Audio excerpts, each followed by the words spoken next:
इतना अच्छा गाते हैं कि आज हम आपके पास हैं। बड़ी मुद्दत से इंतजार था इस मौके का। बड़ी मेहरबानी आप लोग की, समा का बहुत मशहूर हूँ कि उन्होंने इतना वक्त निकाला है और ख़ास तौर पे आप तशरीफ लाई हैं लाहौर से, बहुत शुक्रिया। My pleasure. क्या हाल चाल है, ज़िंदगी में क्या हो रहा है? इतने आपने गाने गाए, शायरे, और अभी भी बहुत कुछ हो रहा है लाइफ। जी अभी भी हो रहा है और करते रहना चाहिए। मेरी आदत है कि मैं अपना कोई भी गाना जो है वो पहला गाना समझ के गाता हूँ वाह। और उतनी ही मेहनत उस गाने पे करता हूँ जितनी मैंने पहले दिन अपने गाने पे की थी। और आज भी कोई मैं गाना जब गाता हूँ तो उस पर उतनी ही मेहनत, उतना ही कॉन्सेंट्रेट करता हूँ काम पे।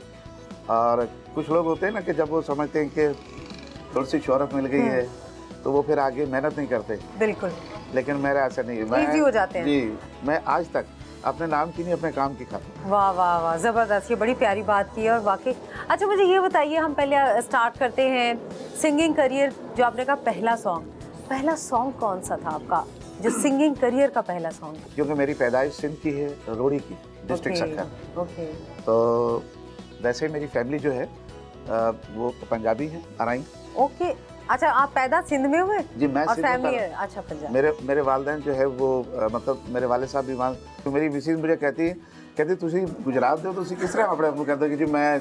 तो मैंने कहा भाई देखो मैं सिंध में पैदा हुआ। अच्छा, मेरी मिसिज गुजरात से हैं। यानी आपको यहाँ का पासपोर्ट मिला और सिंध का। पास का अच्छा मुझे ये बताइए कि करियर आपका आगे फ्लरिश माशाल्लाह बहुत किया, फिर आप पंजाब में भी आए, आपने फिल्मों के लिए गाने गाए, बहुत सुपरहिट गाने। पंजाब में मैं आया नहीं, लाया गया था।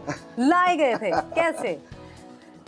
मेरा स्टार्ट है पाकिस्तान टेलीविजन से 1979। 76 से लेके 79 तक तो मुझे किसी ने अंदर ही नहीं आने दिया। हैं? पाकिस्तान टेलीविजन के गेट के दरवाजे मेरे लिए नहीं खुले। अच्छा। 3 साल तक मैंने बड़े धक्के खाए हैं, बड़ी जूतियाँ ओह, चटकाई हैं। वो जो हम उस जमाने के सुनते थे, ट्रेडिशन था जी पीटीवी का। बिल्कुल। तो मैं 76 से लेके 79 तक रोज़ जाता था टीवी और बाहर खड़ा होता था, देखता था गेट पे मेरे सामने सीनियर आर्टिस्ट जाते थे, अंदर आते। मैं सोचता था मैं कि यार मेरी बारी कब आएगी। तो 3 साल मुंह से कहना सोफिया जी बहुत इजी होता है, 3 साल गुजारने बड़ा मुश्किल काम है। उसके बाद फिर अल्लाह ताला ने एक एंट्री दी मुझे और लुबे-लुबाब ये कि फिर अंदर आए और जिनके मुझ पे एहसानात हैं, अब्दुल करीम बलोच साहब, जिनकी वजह से मेरी एंट्री हुई, उनको मैं बहुत उनके लिए दुआ करता हूँ। हमारे जीएम रिटायर वो हुए। कहाँ मिले थे आपको? बाहर खड़े थे आप या आपका गाना सुना? कैसे? What was the? वो एक्चुअली मैं रोज़ आता था ना, तो एक दिन मैं गेट पे ना अंदर घुस गया। अच्छा। तो वो सिक्योरिटी चाहे तो उसने मुझे पकड़ लिया, ओए किधर जाते हो, किधर आओ। तो मैं कहा देखो मैं रोड़ी से आया हूँ, 3 साल हो गए रोज़ आता हूँ। रोड़ी से रोज आप कराची? रोड़ी से मैं कराची आ गया था। कराची में मेरी जॉब हो गई थी। ओके, एंड देन रोज आप आते? अच्छा एग्जैक्टली। एजी ऑफिस में मेरी जॉब हो गई थी, Okay. अकाउंटेंट जनरल ऑफिस में। ओके। अच्छा। तो मैंने उसको कहा, मैंने कहा यार मैं इतने साल हो गए तो मुझे अंदर जाने तो मुझे लंबी चौड़ी बात बता रहा है, कह रहा है पहले ऑडिशन होगा, ऑडिशन में अगर तुम पास हुए तो फिर तुम्हें अंदर जाएंगे, चलो भी जाओ, चलो जाओ। तो मैंने उसको कहा यार मेरी बात सुनो। तो मुझे कहता है तुमने मुझे यार कहा, यहाँ से मुझे पकड़ के उसने ज़ोर से धक्का दिया। तो मैं जाके ना गेट के पास गिरा और मैं गेट पे गिरा से उठा, मैं कपड़े छपड़े झाड़े मैंने, तो मेरी आँख से ना आंसू निकला। तो मैं कहा या अल्लाह मेरी इस आंसू की लाज रखना। वो वक्त जब याद आता तो मुझे मेरा बड़ा दिल भर जाता है। आप यकीन जानिए दूसरे ही दिन अल्लाह ताला ने मेरी दुआ इतनी तेज़ी से कबूल की कि दूसरे दिन मेरे अंदर पता नहीं कहाँ से इतनी ताकत आ गई कि एक गाड़ी आ रही थी गेट पे, तो मैं गेट के सामने ऐसे आकर खड़ा हूँ और मैं लिटरली ऐसे कँपा रहा हूँ कि कहीं मारे ना मुझे। तो मैं ऐसे खड़ा हो गया आगे, तो वो ड्राइवर ने गाड़ी रोकी तो पीछे साहब बैठे हुए थे, उनका नाम था अब्दुल करीम बलोच का। ओके। मैं उनके पास गया, मैंने कहा अस्सलाम वालेकुम। मुझे 3 साल हो गए अंदर नहीं जाने देते, मुझे बड़ा शौक है।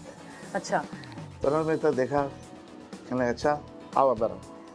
तो मैं जब अंदर गया तो फिर वही बंदा बैठा हुआ, तुम फिर आ गए हो। मैंने कहा वो जो साहब जा रहे हैं उन्होंने मुझे बुलाया, उन्होंने मुझे मंजूर कुरैशी साहब के पास भेजा। तो मंजूर कुरैशी साहब ने मेरा ऑडिशन लिया। उस ज़माने में मंजूर कुरैशी साहब बड़े खूबसूरत हैंडसम हीरो हुआ करते, अभी भी हीरो है, हाँ जी, मेरे उस्ताद हैं।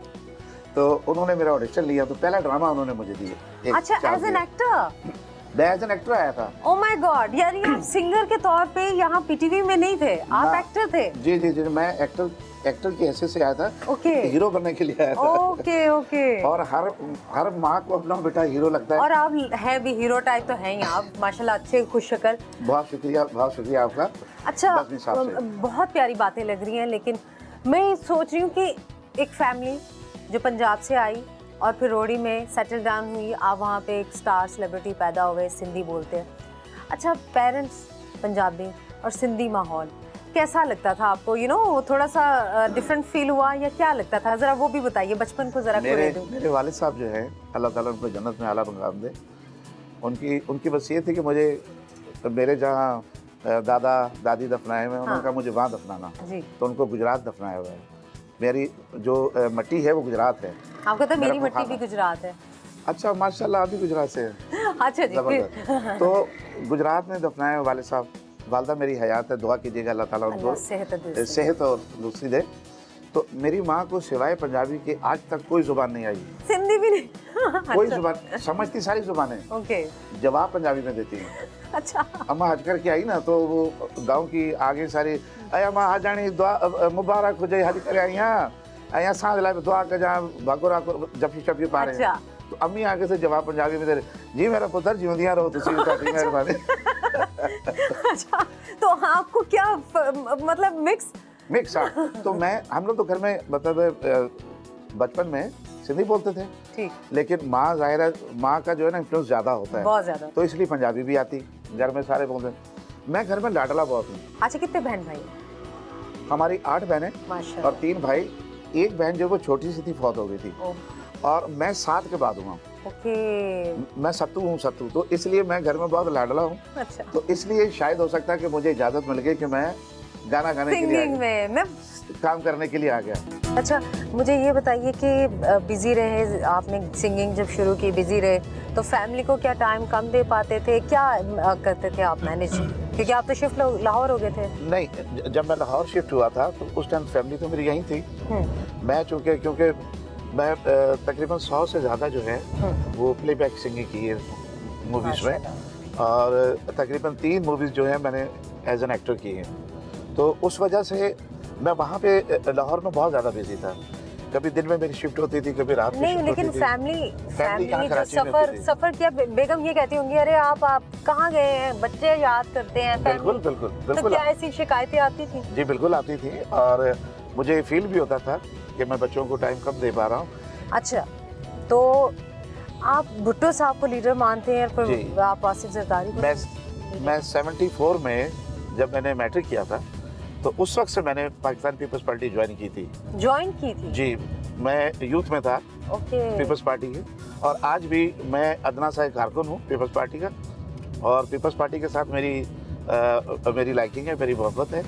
चूँकि अभी आए हैं बिलावल साहब, तो मैं समझता हूँ कि बिलावल जो है बहुत अच्छा काम कर सकता है।